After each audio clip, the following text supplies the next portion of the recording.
is Canada, the second largest country in the world, located on the North American continent right above the United States, bordered by three oceans, the Atlantic, the Arctic, and the Pacific on all three sides. Canada and the US share the world's longest border between any two countries, stretching around 8,891 kilometers or 5,525 miles. What is more fascinating about Canada's geography is that 80% of the entire Canadian population lives within just 100 miles of the United States border, and in fact 50% of all Canadians live just south of this line. This province of Canada, Ontario, accounts for 38% of the Canadian GDP. Most people tend to live in areas where economic activities are available. That is why the largest industries in Canada, real estate, mining, and manufacturing, are mostly located in these provinces. This colored circle shows the percentage change in house prices in Canada by province over the last 10 years. Since the financial crisis, house prices in Canada have doubled. This housing boom is spurred by consumer spending. In 2009, the government's stimulus program to prop up the economy and the central bank's interest rate, near 1%, encouraged Canadians to pile up debt to buy homes. People are buying because they hope or fear that prices will keep rising. In the past year, rising interest rates have softened housing prices for now, but most renters in Canada still feel that the dream of homeownership may be unattainable. According to the results of an Ipsos poll, 63% of Canadians who don't own a home have given up on ever owning one. According to a report by the Canada Mortgage and Housing Corporation CMHC, immigration has been a significant driver of rental demand in recent years. Many newcomers to Canada initially rent homes rather than purchasing, which helps to sustain demand for rental units. Canada is not alone. House prices also look high relative to rents in most developed countries like the US and UK, which appear reasonably priced. What makes the Canadian housing market an outlier is its consumers, whose ability to borrow and spend may be nearing its limit. Canadians spend a bigger share of investment capital on housing than businesses. Business investment, in this case, is a combination of non-residential structures, machinery and equipment, and intellectual property, which together add up to only 9.3% of GDP. On the other hand, strong growth in housing investment pushed Canada's net stock of residential assets up 18.9%, representing 22% of national wealth. In Canada, a large segment of people would rather spend money on housing than on a business. Who can blame them? It sounds like a great plan, until you start to wonder where the jobs come from if there is no local investment. In the economy, business investment is crucial to drive economic expansion. Over the long run, business investment, which increases the economy's overall productive capacity through a larger physical capital stock, allows more goods and services to be produced with the same level of labor and other resources. Compared to the US, Canada really invests less in business as a share of GDP. Business investment is made by both domestic and foreign individuals. Canada's lower level of domestic investment is filled by foreign direct investment, which is mostly done by the United States. In fact, Canadian enterprises rarely dazzle the world. A survey of 900 executives found that Canadians are more risk-averse than their cousins south of the border. At a time of strain in Canada's partnership with America, it no longer seems acceptable that 6 of the 10 biggest companies by revenue on Fortune's a list of the world's largest are American or Chinese. While the top Canadian firm, Brookfield Asset Management, a finance manager, is ranked only 158. Some of the unique characteristics or traits of Canada's economy are influenced by the United States. Being a neighbor and having a close economic relationship with the United States, Canada has developed its economic policies and practices in response to the influence of its southern neighbor.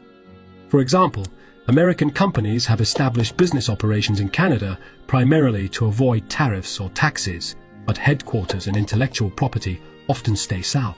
Many new and exciting startups in Canada are being acquired by foreign companies, especially American ones.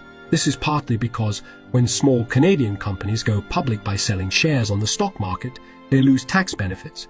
Therefore, these companies are more vulnerable to being acquired by larger foreign firms. All of this has made the economy less productive and innovative than America's. To put the difference in perspective, Canadians make around $60,000 per year on average, while their American counterparts make around $80,000. In other words, by traveling just a few hours south, incomes increase almost 33% on average.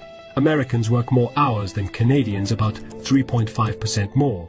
While the average American worker produces $74 of value per hour, the average Canadian worker produces just $57 of value per hour. What enables Americans to work not harder but rather smarter than Canadians? So what does contribute to the gap?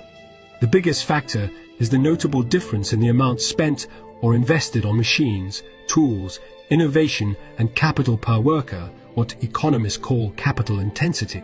Canadian businesses spent about $13,000 per worker on capital, while their US counterparts spent $20,500. Canada also spent very little on research and development among G7 countries. According to the World Intellectual Property Organization, the US produces roughly double the number of patents per person than Canada. Productivity growth is directly related to improved standards of living or income per person. Canada's income per person in 2022, adjusted for purchasing power parity, was $57,800, nearly $17,400 lower than in America. This gap has not been a big problem so far because Canadians at the bottom half of the income scale are better off than Americans in their position thanks to lower levels of inequality. A measure called the Gini coefficient assesses the gaps in incomes in any given country. The Gini coefficient ranges from 0 to 1, with 0 indicating perfect equality and 1 indicating perfect inequality. Over the last 42 years, the Gini coefficient in Canada has never risen beyond its US counterpart. Inequality in the US has always been higher than in Canada and in fact has risen faster for the entirety of those 42 years. In Canada, after increasing sharply during the difficult period in the early to mid-1990s, income inequality has remained essentially flat over the last decade and fell after 2010. However, the Canadian economy remains less competitive compared to other developed economies. According to the IMD World Competitiveness Ranking, Canada ranks 14th out of 63 countries, its worst performance in the annual survey's history, which dates back to 1997. The country is currently being outperformed by aggressive free market economies such as Singapore ranked 3rd and the US ranked 10th, as well as progressive countries like Denmark, the Netherlands, Norway, and Sweden, known for their strong labor protections and high wages.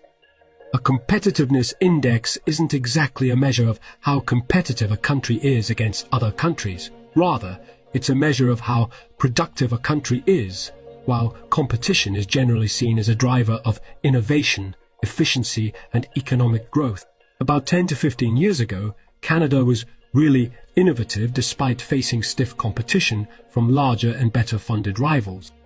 To stay competitive, Canada needs to be more innovative and creative, and it can achieve this goal because it has some of the most skilled and talented people from around the world. The IMD report backs this up, showing that Canada ranks 11th in the world when it comes to talent. But what's the point if you don't use your talent for your country? All the talented people are heading south of the border where they can get paid more. The situation is known as brain drain. Traditionally, Canada has had fewer government initiatives to promote researchers or entrepreneurship compared to some other countries. The fact is that Canada's dependence on natural resources for economic growth has discouraged investment in other sectors such as manufacturing, research, and business activities. Canada has been a natural resource economy. Its primary economic activity revolves around mining, lumber, oil, and natural gas. In 2021, natural resources directly or indirectly accounted for 17% of nominal GDP, and they comprised 51% of the value of Canada's total merchandise exports. However, Canada's two biggest exports, oil and vehicles, are both declining and may continue to do so. Oil from Alberta's tar sands is expensive to produce, and the United States, which is by far its biggest foreign customer, is producing more of its own oil than importing. Car making has never fully recovered from the 2008 recession. Production has dropped from a peak of 3 million vehicles in 1999 to 1.4 million in 2020. So that leaves the growth in the services sector, which is doing well. In recent years, the financial services, real estate and communications industries have been growing rapidly. Toronto is now a new financial hub in North America and has one of the highest concentrations of financial services company headquarters in the Americas. And Canada's banking system ranks first in the G7 for the 11th year, and it is one of the soundest in the world. Many may doubt that, but Canada came through the global financial crisis better than America did, in part because its banks are prudent, well-regulated, and untroubled by excessive competition. Despite all its economic problems, Canada remains one of the strongest economies in the world. It has a stable democratic government, polite and confident people, a good business environment, and is perceived as one of the least corrupt countries in the world. However, growth has not been as strong as other advanced economies for a long time, and according to the OECD's predictions, it is unlikely to improve anytime soon.